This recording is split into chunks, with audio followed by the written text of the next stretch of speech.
Jared has one that says, "Hey, longtime listener of the show, you guys are my favorite podcast, hands down." Wow, you should listen to some other podcasts. Yeah, Jared. If you like this, you'll love a good podcast.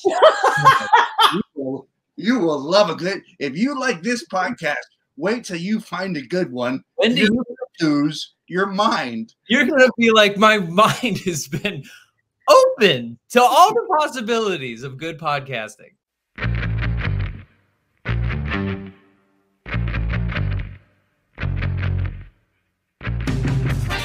You're listening to Don't Take Bullshit from Fuckers with your hosts Greg Barrett and Kane Holloway.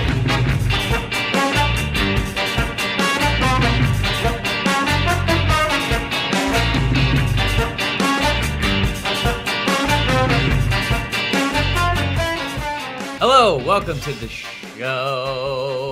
Hello. Really? Is that how you want to start this? Is that how we're starting this? You started. Hello.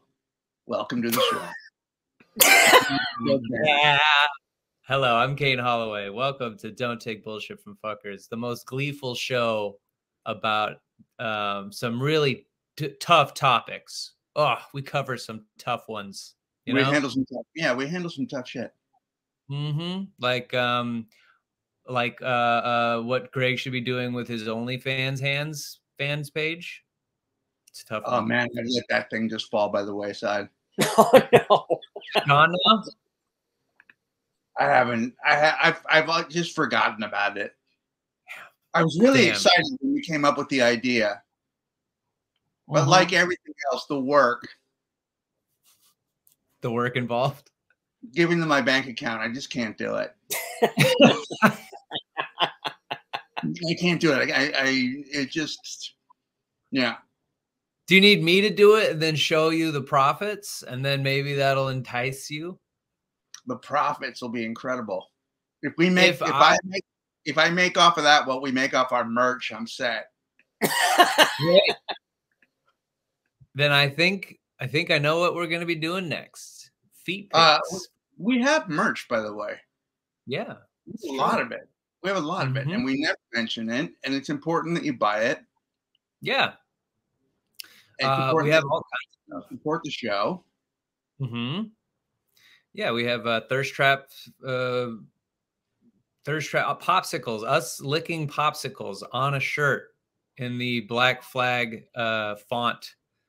And we also have Always Be Blocking hoodies and shirts, and Don't Take Bullshit from Fuckers sweatshirts, and as well as pillows, notebooks. I mean, we got all socks. We got into the sock game. Yeah, and we just don't promote it enough, but we really should, because it's important to. I mean, you know, look, Pat has a piece. Pat has merch on every time we do a show. Yes, he does. Somebody's getting a plug. It's never the same one. I don't think I've seen Pat wear a T-shirt twice. No, maybe I think he's worn a couple of Walking the Room T-shirts twice, but yeah, and he's worn some of our merch. I've worn some of our merch. So get our merch. It's our Redbubble. It's in the link in the bio. You can find it on every episode. You go into the description of every episode. There you go. If we, I mean, we might as well put links to crypto accounts. I mean, what difference does it make? We might as well be selling crypto for as well as we're doing. Oh, no. I know. Oh no! You guys like an NFT? We need to become NFT bros. We should be NFT bros. We need to become crypto NFT bros. I don't think we're not crushing the market like we should be. Whatever crypto guys say, we should be on a boat with some ladies making money digitally. Is that how it works, crypto wise? I really get it. I think it's something like that. Yeah. Yeah. Well, cool. Yeah. Let's be all of the crypto sponsors a lot of the race cars in F1. Almost every F1 car has some crypto company on it, and they're all going bankrupt. They're all shit in the bed. Yeah, because they had to pay to be on that fucking race car. They're not thinking. They're not using their brain. That's the whole point of sponsorship. They pay for the sponsorship, and then they're fucking going broke. Which I think is so funny, like, and ironic, because they're like, all right, we sell basically nothing. Our job is air. Our job is in the ether, right? And then, but let me stamp a real sticker on this real car to promote this shit that you could buy. That's nothing. It's absolutely nothing. Yeah, I think people are going to look back on NFTs and crypto and go, "What was I thinking? What were we doing? We were trying really hard to get to the Especially Matt fucking Damon. That fucking hogshead. What happened with Matt Damon? I don't know about Matt Damon. Oh, he had a huge ad on the Super Bowl for some crypto company. Dumbass. I used to like Matt Damon, but now I think he's a log. Yeah, he is a honey glazed ham for sure. Yeah. Puffy. Yeah, him and Affleck both. Enough. And he's going to be Batman. He's back as Batman. Yeah, you know that? Guess who cares? Party of two.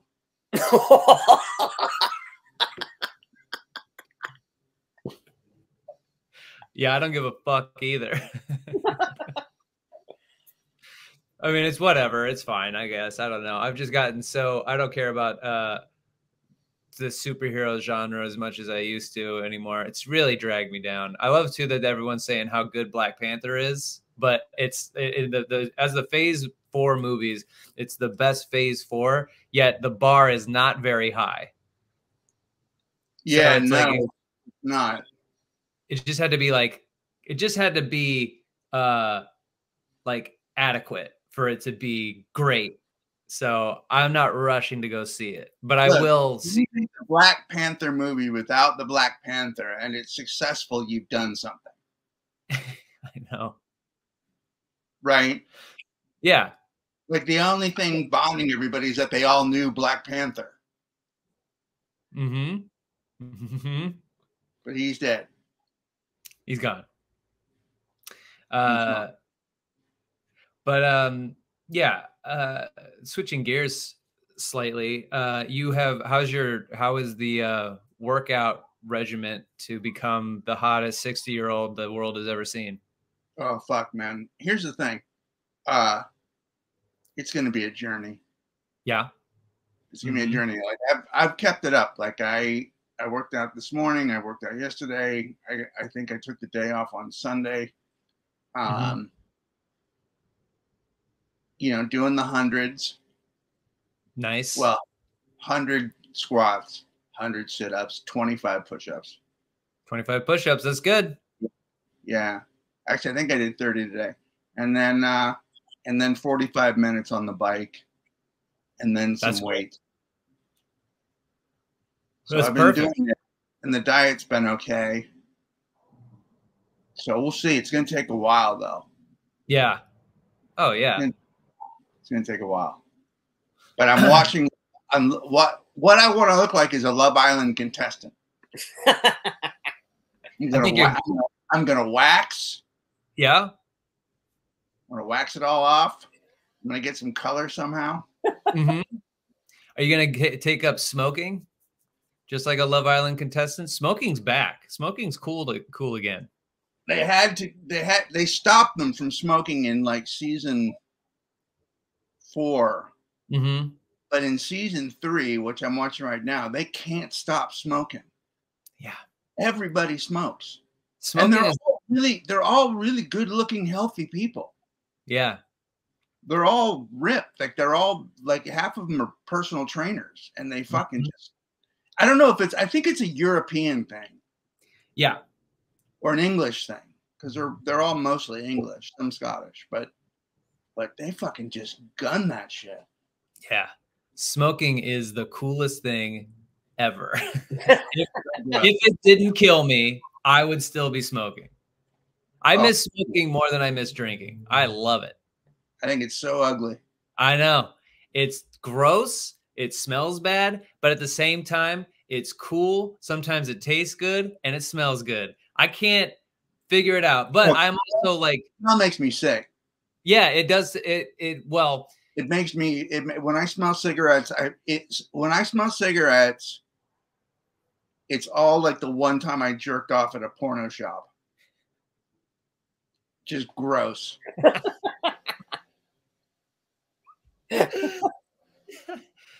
yeah, but I have the flip. I just love the smell of it. If somebody's walking by me smoking, I kind of follow them for a little bit. Like I walk behind them a little too closely.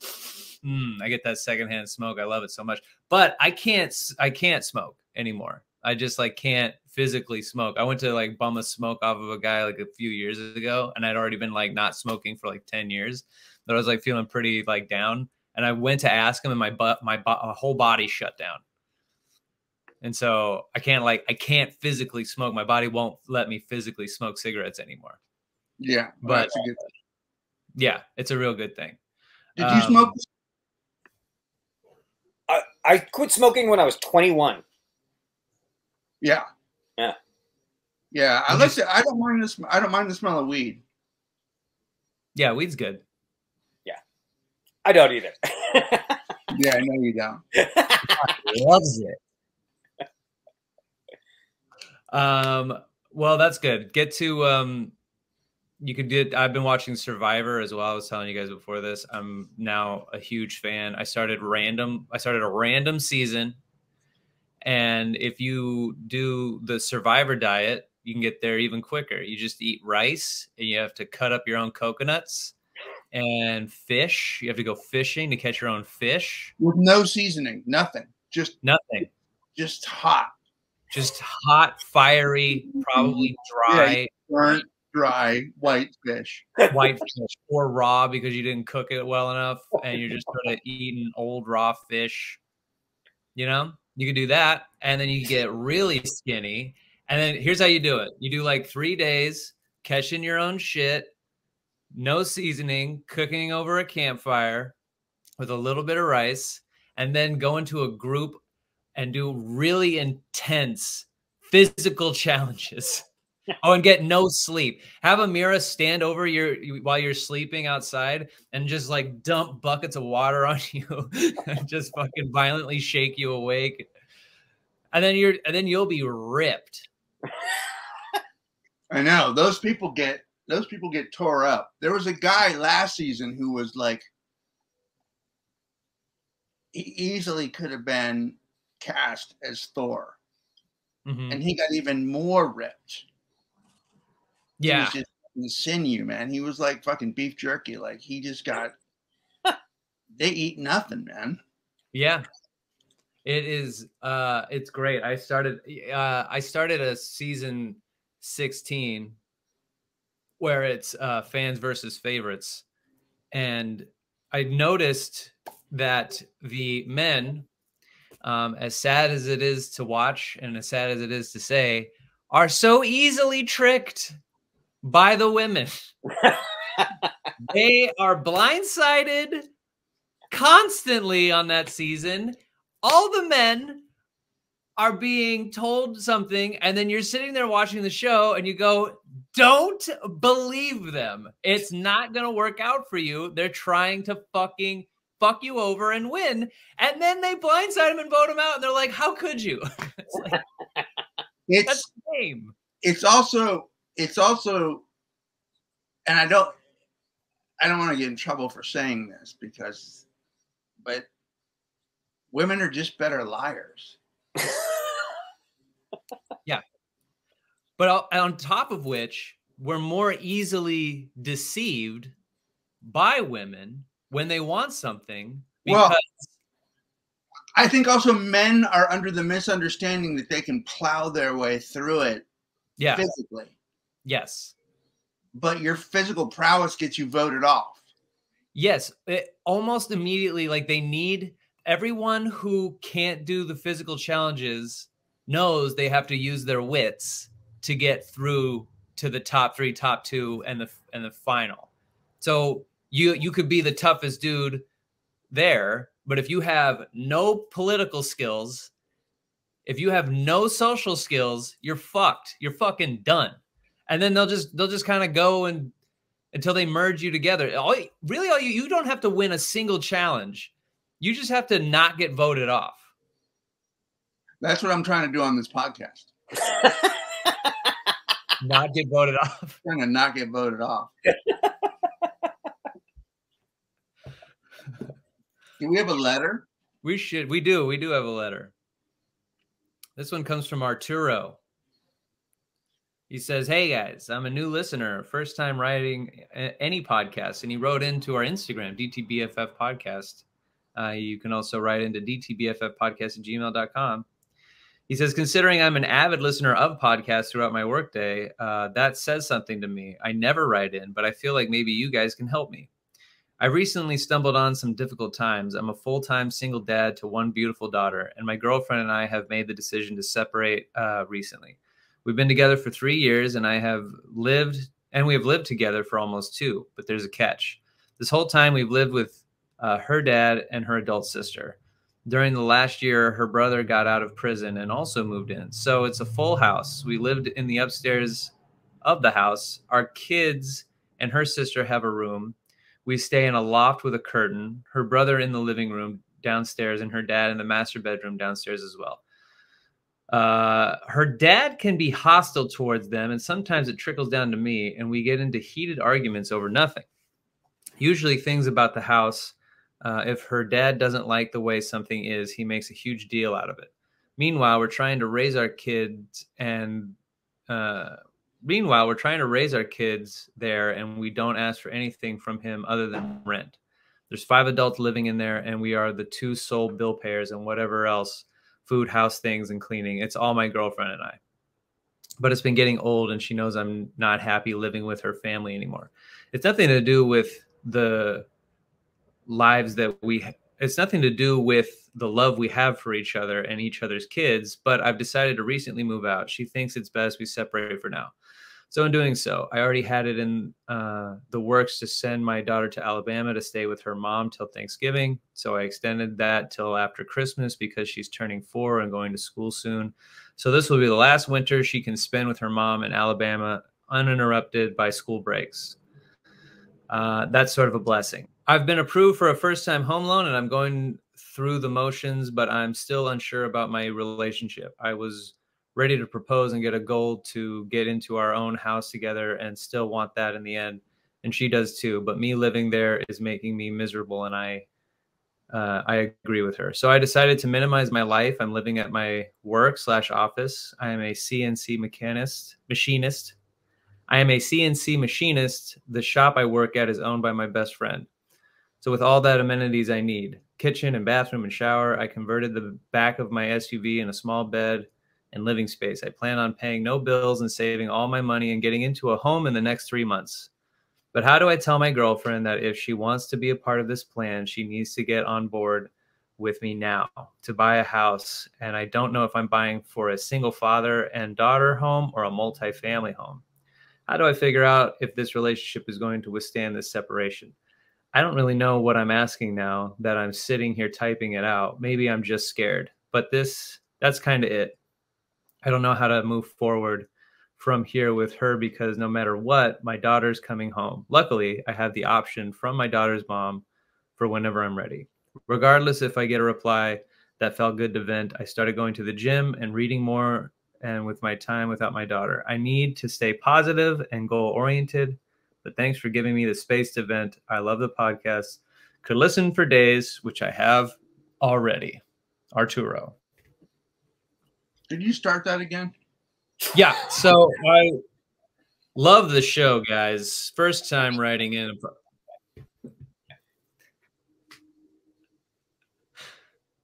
Well, that's the end of the show. If you guys want to write in, DTB. I mean, he admits that he's just rambling. Mm-hmm.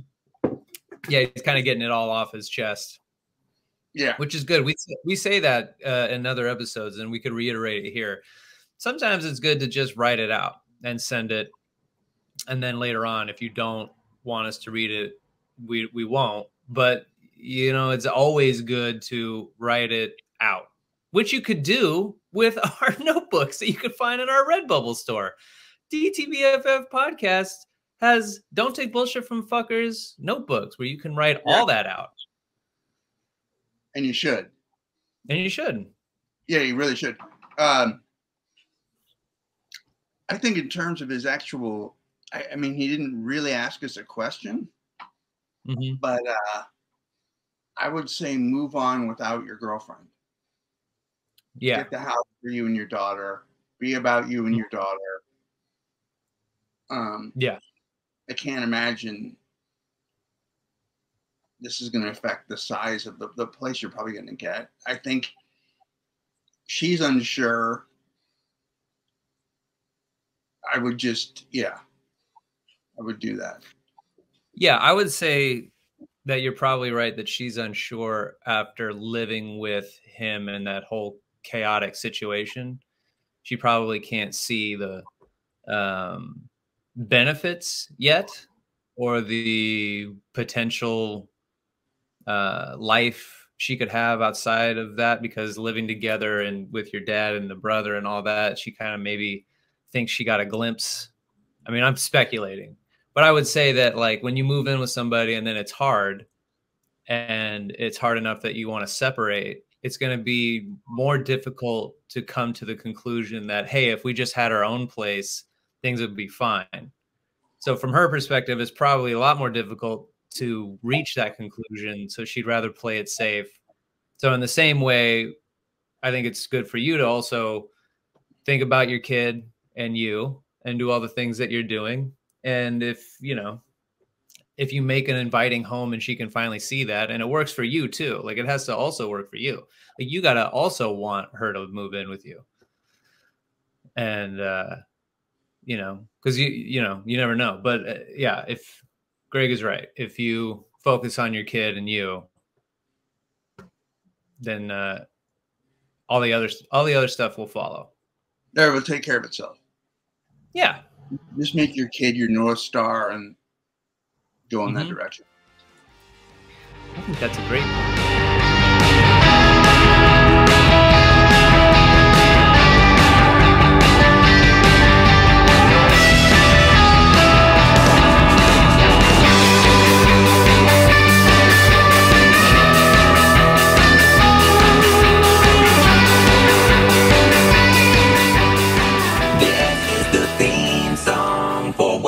This mean song, the theme song for What Does This Mean song. We'll read a self-help quote, and they're definitely not memes. Memes are something completely different than quotes. Quotes are supposed to help you through all the bullshit in your life, and memes are like that poster of that cat hanging from a tree, and it says, "Hang in there, baby," or "Mondays, am I right?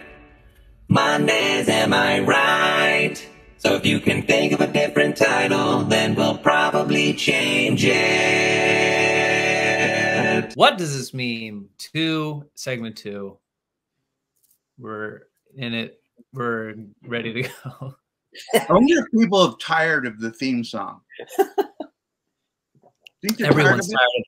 Everyone's tired of it, except for me. I love it.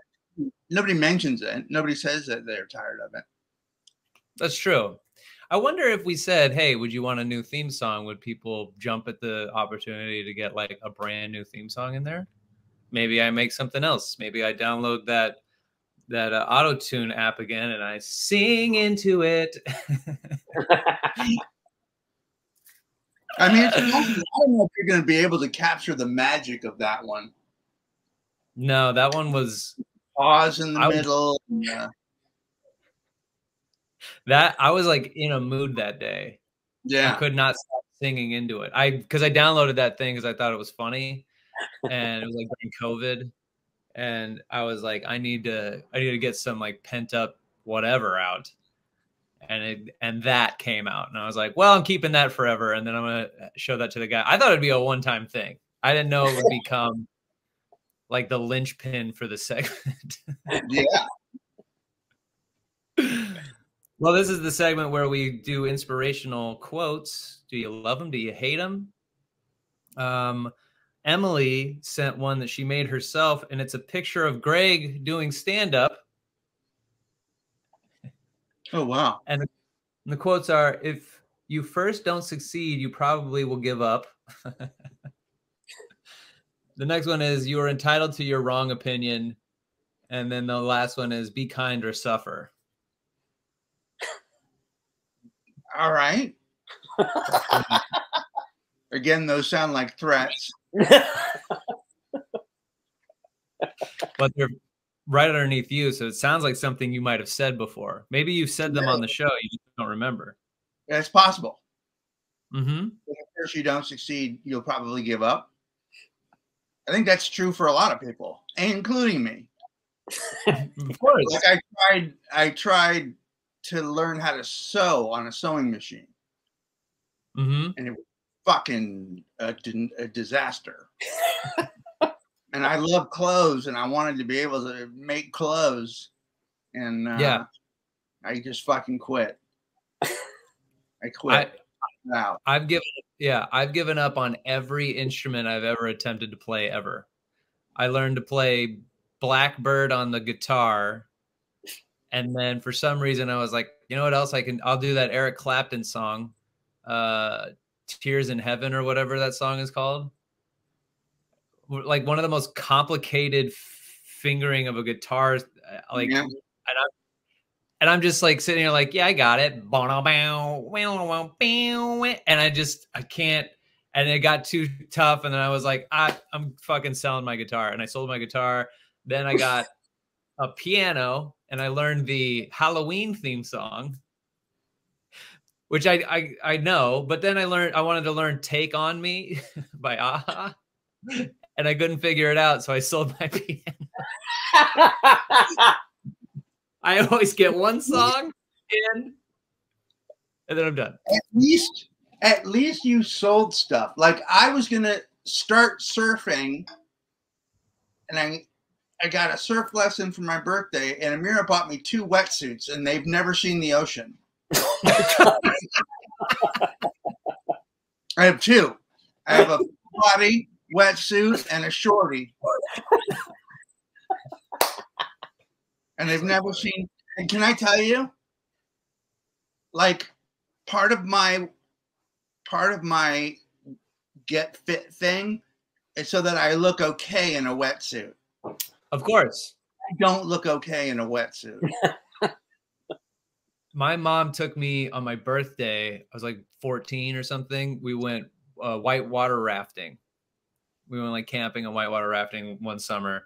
And my birthday present was that. And I get into my wetsuit and I'm like a chunky kid, but at least it's all like sucking it in real tight.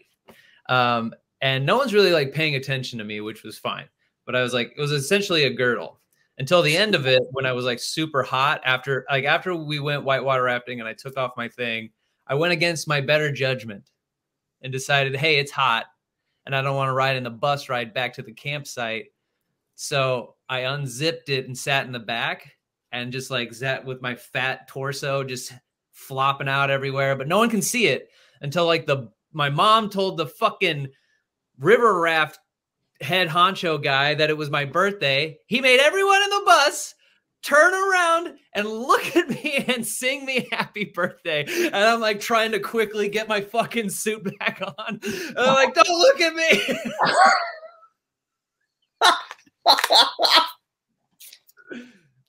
Oh, shit. Did I ever tell you about, I was going to try and write a bit about this, but somebody said, you got to go, there's a guy that does surf therapy. And he takes you out on the board and you talk. But you do that on the ocean, in the water. So I was like, that sounds kind of cool. And this was like 6 years ago. So I was just getting sober from the fucking opiates.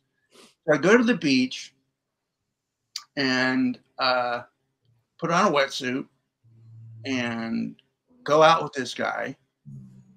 And he literally is like, so how's it going? Good. And by the fucking end of the thing, we're surfing in, and I'm saying to him, no, man, you shouldn't call her. Look. Do it. Oh, no. this dummy. And I paid him $200 or something. Oh, shit. You gave him advice? I gave him advice on his girlfriend. I'm not shitting you. I did a whole session with him. Fuck, that's amazing. That's amazing. He did nothing for me.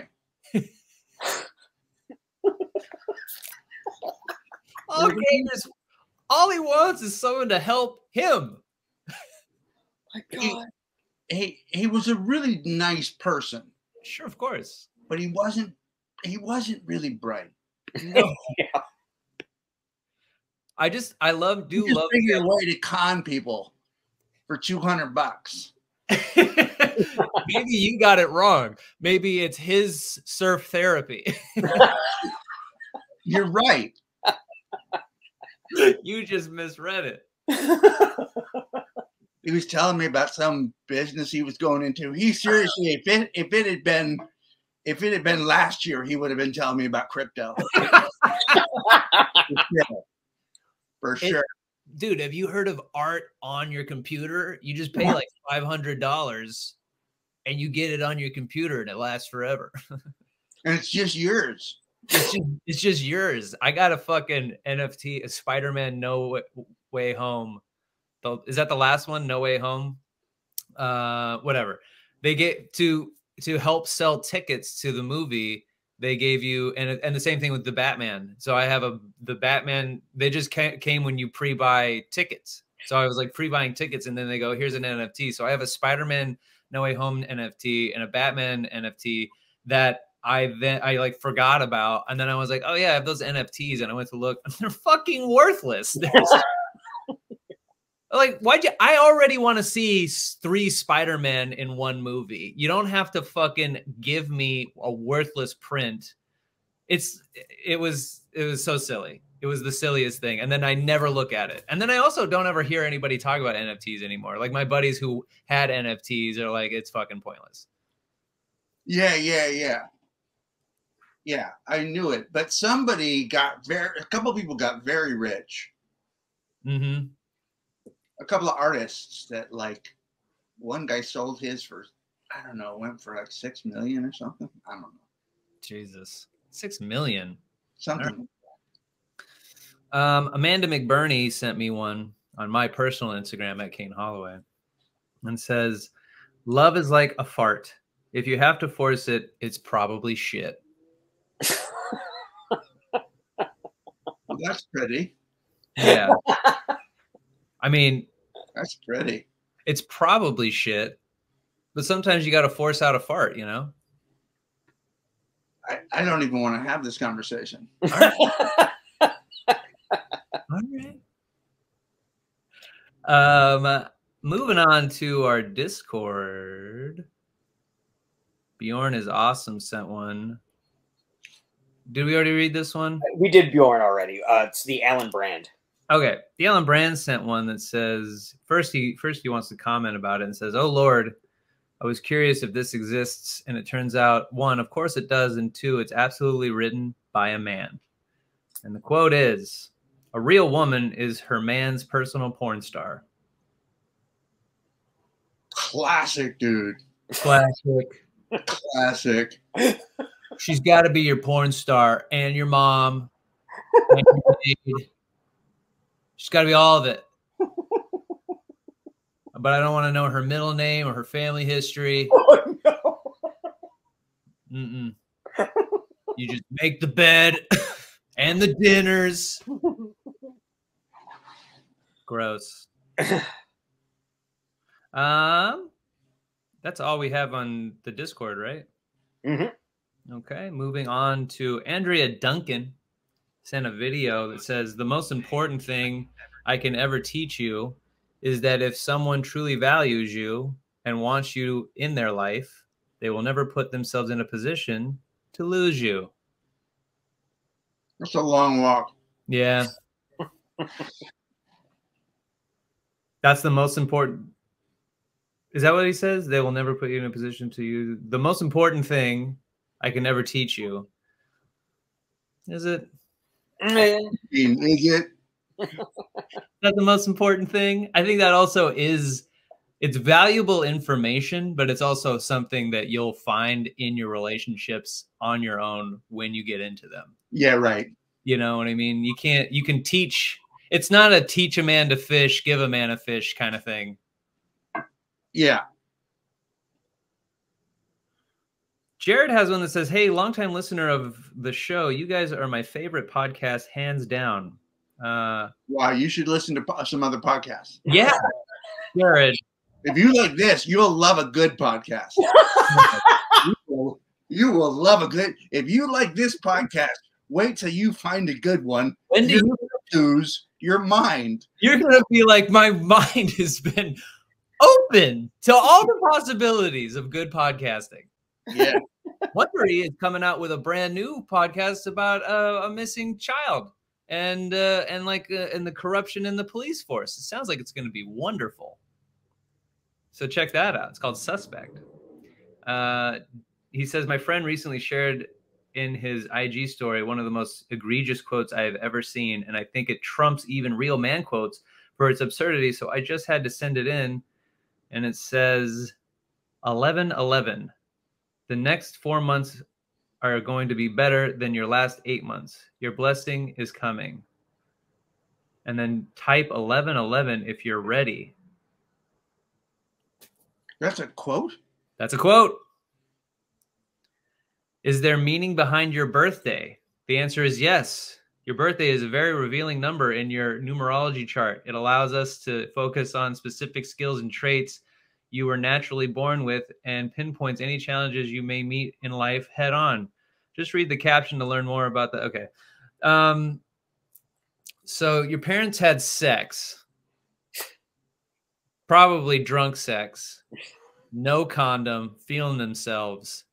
Bang. August 19th came around and they're like, well, shit, we don't have enough money for an abortion. So we'll keep this kid and see what he's going to be like. And 36 years later, he's doing this show. Who's got two thumbs? Oh, no. My birthday means fucking nothing. It's just your day you were born. That's stupid. And Jared, you were right. It's egregious. And then we have, that's it, right? Yeah, I believe so. All right, sweet. What about you? Does Greg, do you have one? Yeah, I have one. Any person capable of angering you becomes your master. I don't know if I buy that entirely. For instance, I hate Max Verstappen, who is the world champion right now in motorsport, in F1. Yeah, he's this year's world champion. He won 5 races before the end of the season, but he's just a prick. Right. However, he is not my master. No, he's not my master. I use Max Verstappen as an example because that's the only thing I can think of. I don't have. I'm not mad at anybody. I can't think of anybody I'm particularly angry with. Well, if we were to go by, I don't know, 100 and some odd episodes of this show, yeah, then I'm your master. No, you don't anger me.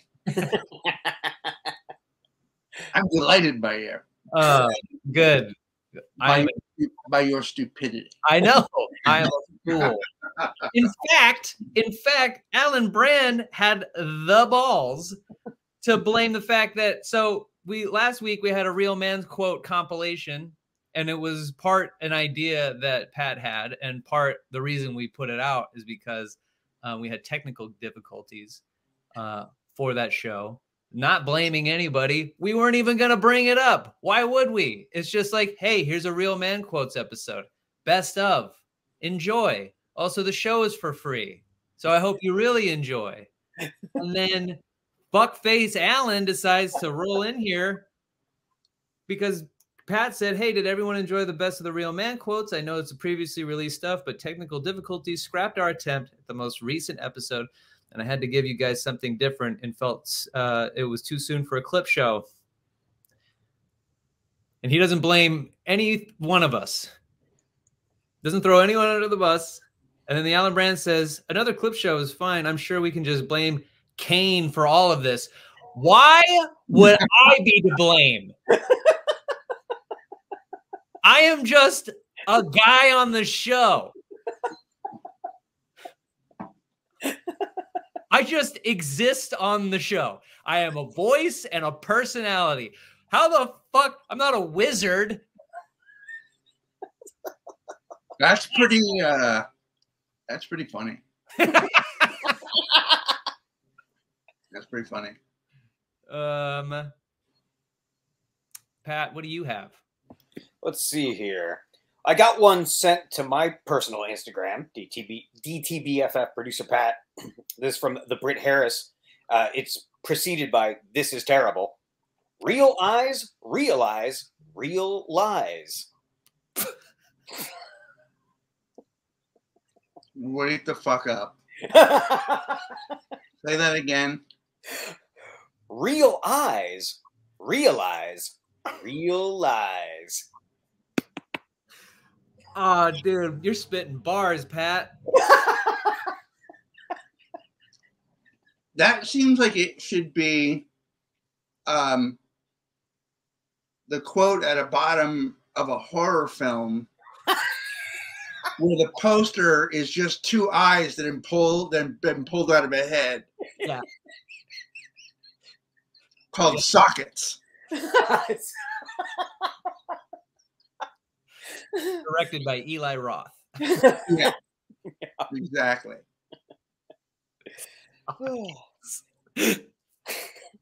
And then, as always, I brought a couple of real man quotes. No. Real man quotes. We've got, I can be a choice, a priority, a reason, but never an option. Oh my God. That guy's been an option so much. A priority. Wait, what and where in the steps was priority? Was that the first? Second. That was the second one. So in his list of things for him to be to you, priority is number 2. I think you need to check your priorities, stupid. What, read it again. What's the first one? I can be a choice, A choice. a priority. First off, choice is the same thing as an option. It's the exact same thing. Yes. The exact same thing. I had no choice. I had no option. When looking at me, I can either be a dummy or a stupid or an idiot.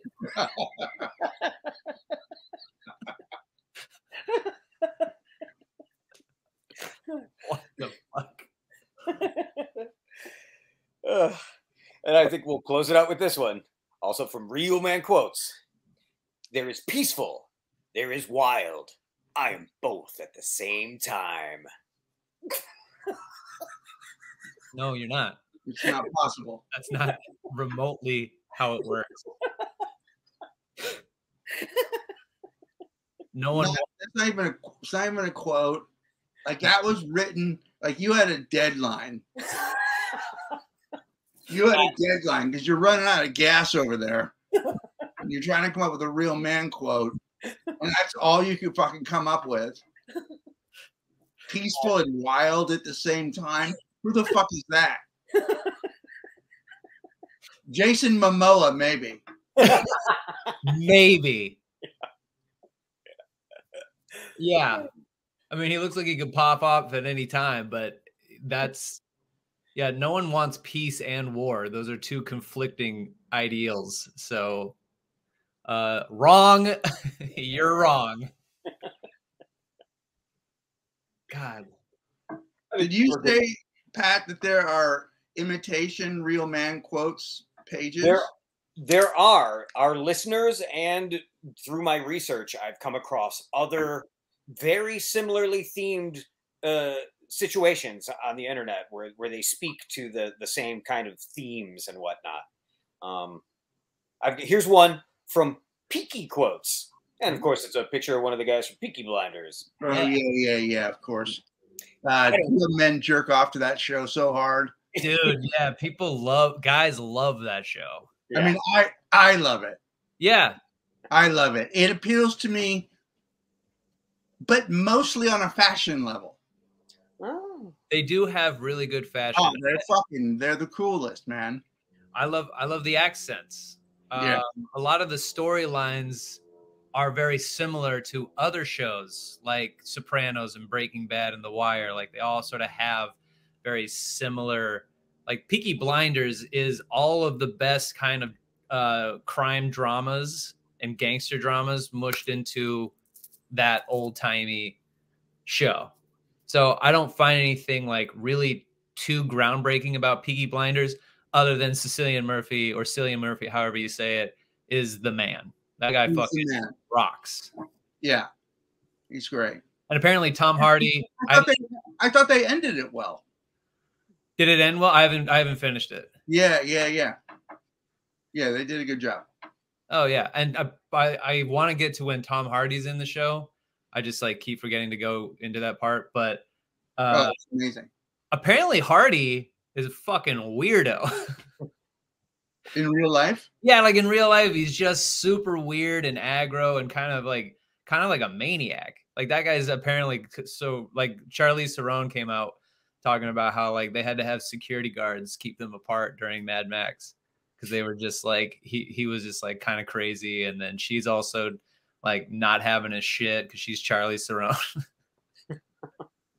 Yeah, but apparently he's like super weird. Him and Shia LaBeouf was telling a story, which also might be not true because it's Shia LaBeouf. But Shia was talking about how he was like, Tom Hardy came into his room naked and tried to wrestle him, and then Shia accidentally popped him in the jaw and knocked him unconscious. Yeah. I think Hardy's a fucking weird guy. It's got to be so hard to be an actor and not know who you are. I know, right? To the point where you got to go wrestle somebody nude. because everything you do is pretend. You're searching for something real. That's what happened to Mickey Rourke. Yeah. I mean, then I got himself punched in the face a lot. That guy had a Robert Downey Jr. comeback, but did not keep it up. Could not keep the momentum going. The Wrestler was great. Yeah. And he couldn't come back with it. Even being the bad guy in Iron Man 2, you know, you're seeing two of the same kind of stories of these guys come together, and Mickey Rourke was like, "Nah, I'm just gonna keep making weird shit and being weird."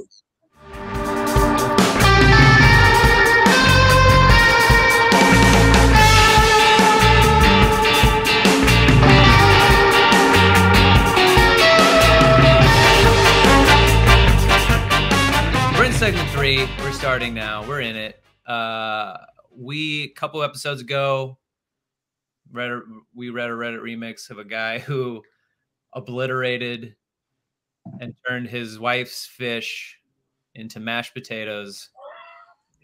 And I, for one, could not stop laughing because it was ridiculous. And that brought some people to the show who also, I guess, used to kill fish.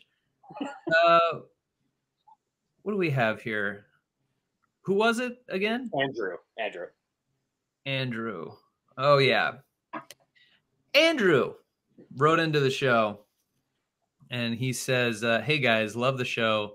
Last segment on the latest episode about euthanizing fish had me dying from laughing. Keeping fish is a pretty big hobby of mine, so I figured I'll chime in, even though you are all probably couldn't care less. The guy is right that the quickest way is blunt force. But you should probably use a large mallet and aim for the head. One good swing is all should take. Flushing or freezing are both pretty slow and painful. I've had to put down a few fish over the years and found an option that a lot of vets use. Head to the grocery store or Amazon and pick up some clove oil. Net the fish out of the tank and then put it in a bowl with some tank water in it. Then put a few drops of clove oil in the water. How much depends on a few factors, but I usually put 4 to 5 drops in it. Wait 30-ish minutes, put another 4 to 5 drops in, and repeat until death. Usually only takes a couple hours before the fish slowly fades off. There's no pain or distress. They just go to sleep and it smells nice. All that said, we're still... How do you know it smells nice? Just the clothes? How do you know it's ready to die? That's also such a good point. How do you know when a fish is sick? Like, you can take a dog to a vet and they can say it's got a tumor or it's got this or it's got that or it's, you know, it's going to be, you know, it could be painful. Blah, Yeah. blah, blah. And give you some options. Yeah. How do you just look at a fish and go, you know, its eyes are glassy. I'm going to put it down. A fish to me always looks like it's old and dying. They're always sort of on their tank. They have no personality. I don't get owning fish, and I don't want to, you know, I don't want to offend fish owners, but I don't get it. My stepmom had fish. She brought them into the house when she married my dad, and she was like, this one's Princess and this one's Clara. And I'm like, why name them? They have fucking no personality. The only way I know the difference is because they're different colors. Otherwise, they're just fish. I don't get it. And then I wouldn't get to know if they were sick. Like if Griffey, my cat, was sick, I would know the difference. He'd get like sleepy or there's something like wrong with him where he's making a lot of noise. But they're in water. And they're slow. I don't understand it. Also, and look, I'm glad you've written into the show and keep writing in. Yes. But how do you know they're enjoying their clove-laden death? Yes, exactly. How do you know it's not painful? Why don't you take the fish out of its bag, out of the tank, put it in the car, keep the car in the garage, keep the garage door closed, and turn the car on? What about just putting the fish on the counter for an hour without any water? You just dump a bunch of Vicodin into the tank. I mean, I don't know, but I mean, look, if you have fish, write us. Yeah. How have you killed your fish? God damn it. How do you kill your fish? Fuck, that made me laugh so hard the other day. Also join the Discord. DTBFF podcast on our Discord. Geekiana also wanted to jump in about the fish and says, I can't believe my recent experience with putting animals into bags and whacking them is suddenly relevant to the podcast. What are the odds? Geekiana, what does that mean? What do you do? First off, no other animals belong in bags. No other animals belong in bags. No other animals. Please don't. If you're putting your animal in a bag, you're doing something wrong. Way wrong. Keep them out of the bags. Oh, God. Okay, I think that's it. Unless I find something new. I think that is it. So on to Reddit Remix. Yeah. Reddit Remix. Okay, beat up by an 8 or 9-year-old at a park at Richcraft Complex. I hope the person writing in is 7 or 10. Was going to walk the nature path behind Richcraft. This kid asked me what I was doing. I told him. He called me a loser. I called him a loser. He squared up. I froze a bit. He punched again like Bruce Lee fast. I tried to respond. He hit me again. I stumbled. He got me stumbling and finished the job. Not sure what else to say. I'm an adult male.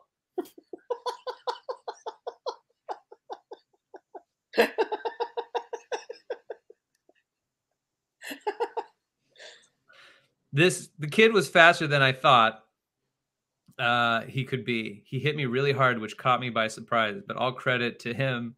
He followed up with some good punches and a couple of good kicks when he knocked me down. Sorry to disappoint that it was one-sided. It was a fair fight. No. Yeah. It wasn't a fair fight. No, it wasn't. He won. I've decided to live with my defeat and connect with the non-emergency line in chat. Spoke with a very kind, empathetic police person. We came to an agreement to not go forward with any further action after discussing the incident. The police person mentioned if it happens again, I should not hesitate to call them at the scene.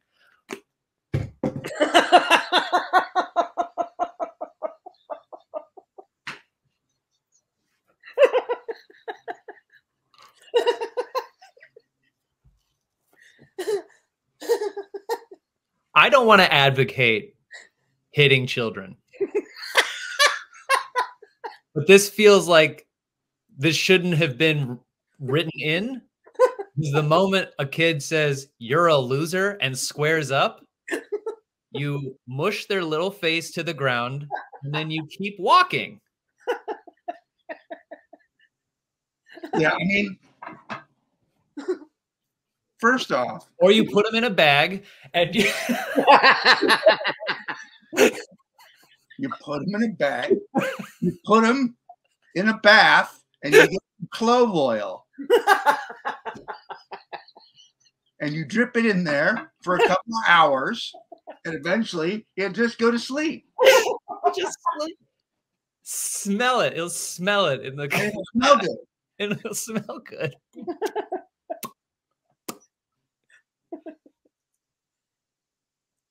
I mean, bravo for writing this story in. Yeah. Also, how fucked up, like, it, just hearing that story, it occurs to me that that never occurred to me that that could happen. I've never walked past anybody who was 8 with any fear of any kind. I've never been intimidated by. I've been intimidated by teens. Sure.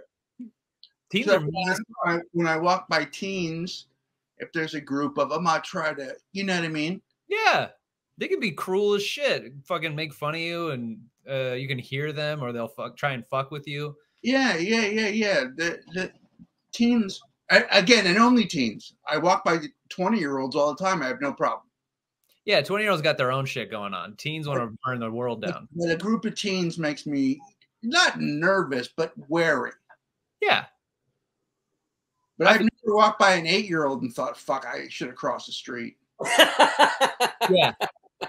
I ran by a group of I was going on a run, and I ran by a group of teens that were like standing at a stop sign, like in the street on a stop sign. And I was also on the street, but I was like hugging up against the cars, and they started to like walk towards me as I was running up towards them.